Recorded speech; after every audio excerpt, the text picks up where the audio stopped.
እስቲ ስለ ማዳበሪያው ፋብሪካ ምንምጣ ከረፈደ ነው እንግዲህ ብዙ ጩኸት ነበረ አብይ አህመድ ከብልጭልጭ ፕሮጀክቶቹ ጣና ትርጉም ያለው ነገር እንዲያደርግ ግፊት ሲደረግ ነበር እየተቸነውም ቢሆን ይሄንን ነገር እንደጥቆማም በብዙ መንገድ ስንገልጽለት ነበርና ዛሬ ነቅቶም ቢሆን ይሄን ተፈራርሟል እውነት እስቲ ስለዚህ ምን ማለት ይቻላል እነዚህ ቀደም ሲል በብዛት ገንዘብ ይወጣባቸው ወደ እንደዚህ ትርጉም ወዳላቸው ፋብሪካዎችና እንዲህ አይነት ኢንዱስትሪዎች ቢቀየሩ ኖሮ እኛ አብይ አህመድ እውነት እኛም እንደግፈው ነበር የሚለው አስተያየት አሳማኝ ሆነ ነበር እዚህ ላይ ምን ማለት ይችላል አሁን ከዳንጎቴ ጋር የተስማሙት ስምምነት አይ ቲንክ የ2.4 ቢሊዮን ዶላር ስምምነት ነው አብይ እኮ በራሱ ቃል የ10 ቢሊዮን ዶላር ቤተ መንግስት ነው እየሰራ ያለው አራት አሁን ስማማ አሁን የነሱ እየጨፈሩበት ያሉትን ባለፈው ቤተ መንግስቱ ይሸጥ ስል ሲሉ ነበር በቤተ መንግስት ብቻ 10 ቢሊዮን ያወጣው አሁን ዳንጎቴ ሊገነባ ነው ተብሎ እየተጨፈረበት ያለውን አራት የማዳበሪያ ፋብሪካ ይሰራል አብይ በቤተ መንግስት ላይ ያባከረው ገንዘብ በመዝናኛ ላይ በመንገድ ላይ መብራቶች በፓርክ በመናም በመዝናኛ ያወጣው ገንዘብ ተደማምሮ ወደ 30 ቢሊዮን ምናምን ይሆናል ስንት ፋብሪካ ስንት የማዳበሪያ ፋብሪካ ስንት የስኳር ፋብሪካ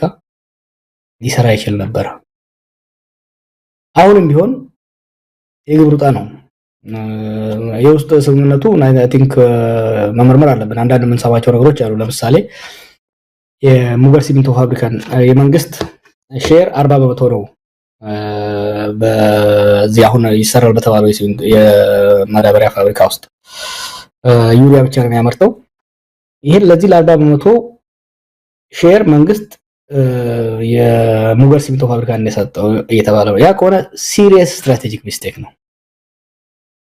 እና እንዲህ አይነት የሀገርን ወሳኝ ሪሶርሶችን አሳልፎ የሚሰጡ ስምምነቶች ከሆኑ አደጋ አላቸው ምን ሰማቸው አንዳንድ ነገሮች አሉ በጣም ዲስተርቢንግ የሆኑ የሀገርን ሀብት አሳልፎ የመስጠት አይነት ሂደቶች አሉና ያም ሆነ ይሄ ማዳበሪያ ፋብሪካ አብይና አጠገቡ ያሉ ሰዎች ማሰብ አለባቸው ዛሬ 5 አመት ለፓርክ ለመዝናኛ ምናምን ለመስራት ከሚያባክነው በዚህ ገንዘብ ያዩን አጠቃላይ ያዩ ላይ እንግዲህ በቢሊየን ገንዘብ ነው የወጣው በቢሊየን ገንዘብ ወጥቶ የህዋት ጀነራሎች ዘርፈውታል ምንም ጥያቄ የለውም ግን ስራው ቦታው ነበር እቃው ማሽነሪው ገብቶ ቦታው ላይ ነበር ሜዳ ላይ ነው አሁን አይ ዶንት ኖ ባለፈው ለጥፌው ነበር መሰለኝ ዝጎ ተጥሏል ያንን እንደዛ ከሚጥለው ለዚህ ለብልጭልጭ ከሚያወጣው ገንዘብ ላይ ያማዳበሪያ ያስጨርሶት ቢሆን ኦኬ ያዩን ካልፈለገ አሁን ኦገዴን ላይ ነው ይሄኛውን የሚሰራው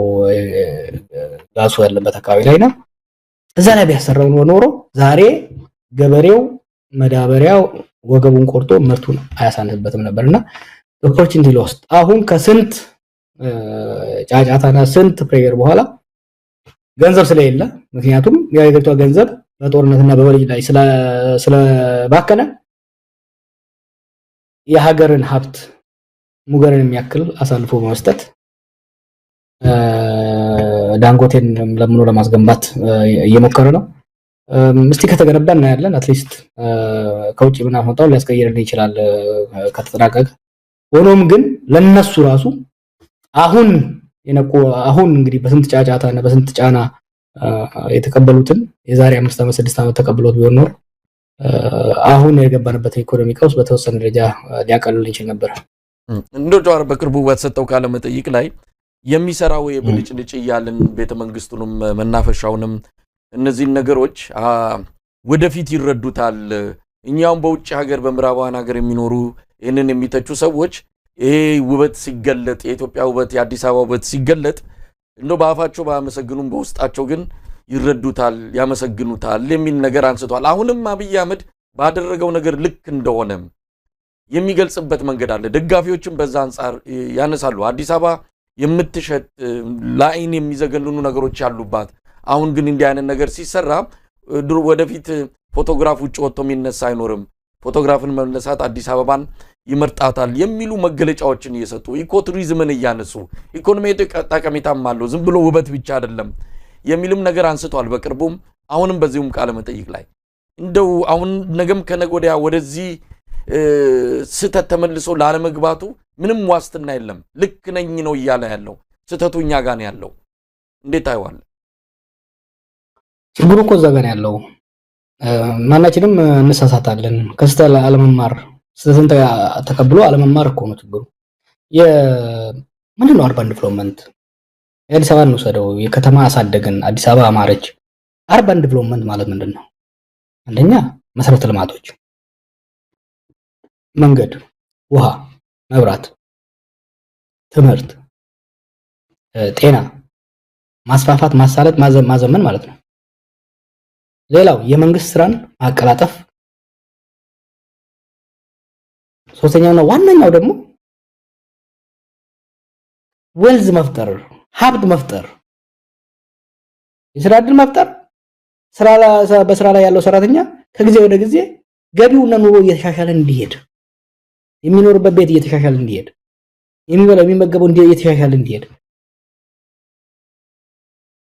የአዲስ አበባ ህዝብ ኑሮ ተሻሽሏል ኦቨር ላስት 7 years አዲስ አበባ እና ስክሮች እኮ የሚያጨናንቀው 1000 ሰው አይሆንም እሱም ራሱ አሁን የመሬት ኢኮኖሚው ካስሮ መሬት ሽያጭና ዘረፋ ቆሞ ወዲህ ሁሉም ቦርኮ ሆኗል is it really እንትንም ሃይቅማ እኮ በየኮርነሩ አለው ያሻሽቶ እኮ ነው በሀገሩ የሌለውን አውሬ ለማየት በሀገሩ የሌለውን የታሪካዊ መስህብ ለማየት ነው የሚመጣው ምን ሼም የለም እንዴ ላሊበላና ዘግቶ ጎንደርን ዘግቶ ኦፍመር መሄድ አይቻልም በሴኩሪቲ ምክንያት አክሱም መሄድ አይቻልም ግን አሁን ወንጪ ቢውል ቦታ ላንድ ባለሀብት ቢሰጠው አሳምሮ ይሰራዋል ጥሩ ነው ወንጪ ላይ ያ ሁሉ ግርግር ተደርጎ በቃ የኢትዮጵያና የኦሮሞ ትንሳኤ ምናምን ተብሎ መንግስት የሚወስደው ሰው ብቻ ነው እዛ የሚሄደው በዛም ላይ አሁን በቅርቡ አንሰማለው የሲንቄ ባንክ የሚባለው ለአንድ አርቲስት 20 ሚሊዮን ፕሮሞት እንድታረግ 20 ሚሊዮን ሰጣታው በአመት እኮ 20 ሚሊዮን ያመጣም ቦታው አሌላ ከላ ቢዩቲፉል ፕሌስ ጓደኛ ሄዷል አንድ ባልደረባ አምና ሄዶ ነበርና በጣም ቆንጆ ነው ግን በግለሰብ ነበር መስራት ያለበት በወር 2-3 ሰው የሚሄድላቸው ምንም ገቢ ስለሌለው ብድግ አድርጎ ለዚህ ለፈረደበት ኤርላይንስ አስረክቦ ኤርላይንስ አሁን ወጪውን እየቻለ ነው ማለት እና የቱ ነው ለትውልድ የሚጠቅመው ግብርናችንን ማዘመን አውራ ጎዳናዎቻችን ማዘመን የባቡር ሀዲዶች የንግድ መስመሮቻችን ከዳር እስከ ዳር ከመተማ አዲስ አበባ ከጋምቤላ አዲስ አበባ ከመቀሌ አዲስ አበባ የባቡር መስመሮችን መዘርጋት የግብርና ምርቶቻችን በፍጥነት ለምሳሌ አቮካዶ አሁን ኢትዮጵያ ውስጥ ፖፑላር እየሆነ ነው በቅርቡ ሳናግራቸው ነበር አቮካዶ ላይ እየተሰማሩ ችግራቸው ምን እንደሆነ ታውቃለህ ከዚህ ደቡብ ውስጥ ነው በብዛት የሚመጣው ከደቡብ ጭነው ሲያመጡት ቢሮክራሲው ምኑን አልፈው ሲያመጡት ይበላሽባቸዋል ኢማጂን ባቡር ቢኖር በፍጥነት ሊወጣል ይችላል እና ይሄን ሁሉ የቡና ጭነ ምርታችን ሌሎች ምርቶችን በተሳለጠ መልኩ እንዴ ከተፈለገ ኢንፍራስትራክቸር ላይ ነው ቀደም እንዳልኩት አብይ ይሄ የጣለው ይሄ በአቋራጭ ሀብታም እንደሚሆኑ ሰዎች ኢትዮጵያን በአቋራጭ ሀብታም ማድረግ የሚችል ይመስለዋል ኢትዮጵያ ሀብታም የምትሆነው ግብርናዋ ሲዘምንና ምርታማነቱ ሲጨምር የማኑፋክቸሪንግ ሴክተራችን ተስፋፍቶ ወጣቱን ማቀፍ ሲጀምር የፋይናንሻል ሴክተራችን እየተጠናከረ ሲሄድ ብቻ እንጂ ድህነትን የማጥፋት ሳይሆን ደሃን የመደበቅ ስራ ነው ኢትዮጵያ ውስጥ ካይደ ያለው መብራቱን ብልጭ አድርጎት ከኋላ ያሉ ፍርስራሽ ቤቶች እንዳይታዩ ረጃጅም አጥር አድርጎ ድህነትን መደበቅ እንዲህ አይነት ነገርማ ድህነትን መደበቅ ድህነትን ሊያጠፋ ይችላል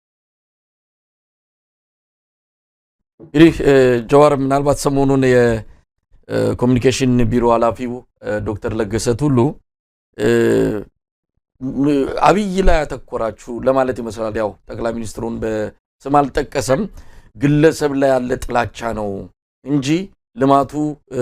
አይን የሚደበቅ አይደለም፣ በደንብ የሚታይ ነው። ስለዚህ ግለሰብ ላይ ያነጣጠሩት ይሄ ከጥላቻ የመነጨ ነው በሚል እሱን ተውት አትንኩት አይነት ጽሁፍ ጽፏል። ያው የለገሰ ቱሉን ጽሁፍ ብዙ ጊዜ የምንመለከተው እንደ አንድ ቃል አቀባይ አድርገን አይደለም፣ የራሱን ስሜት ብቻ የሚዘረግፍበት ነው በማህበራዊ ሚዲያው ላይ። ግን እንዴት አየው? የግለሰብ ጥላቻ ነው ወይስ አብይ ላይ ባለ የግል ጸብ፣ አብይ ላይ ባለ ምናልባት ሁላችንንም በዚህ ይኮንኑናል፣ አብይ ላይ ባላችሁ እንጂ ልማቱ ጠፍቷችሁ የሚታየው ነገር አጣችሁት አይደለም ይላል። ደውዚ ላይ